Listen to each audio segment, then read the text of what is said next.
Cricket হলো দক্ষিণ এশিয়ার সবচেয়ে জনপ্রিয় খেলা। ভারতে তো ক্রিকেটকে ধরা হয় ধর্ম হিসেবেই। এবার ক্রিকেট নিয়ে সবচেয়ে মাতামাতি এবং হিড়িক পড়েছে হিমালয়ের ছোট দেশ নেপালেও।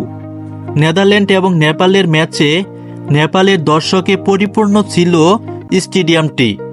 তেমনি নিজ দেশের পার্কে রাস্তায় একইভাবে নিজ দলকে সমর্থন দিয়েছে নেপালি ক্রিকেট প্রেমীরা। টি-20 বিশ্বকাপের দুই দলের প্রথম ম্যাচে নেপাল টসে হেরে ব্যাটিং করতে নামে তারা। নেপালের শুরু এবং শেষ মোটেও ভালো হয়নি, তবে ছোট দল হিসেবে যতটুকু লড়ার ততটুকু লড়েছে দুই দল। উইকেট হারাতে হারাতে শেষ পর্যন্ত 106 রান তুলতে পারে নেপাল। টার্গেট ছোট হলেও নেদারল্যান্ড সহজে তুলতে পারেননি। নেপালের বোলিং লাইন কাঁপুনি ধরিয়ে দিয়েছিল নেদারল্যান্ডের ব্যাটারদের। নেপাল দুটি সহজ ক্যাচ মিস না করলে ফলাফল অন্যরকম হতে পারত। শেষ পর্যন্ত 4 উইকেট হারিয়ে 18 ওভার 2 বল খেলে 6 উইকেটে ম্যাচ জিতে নেদারল্যান্ড।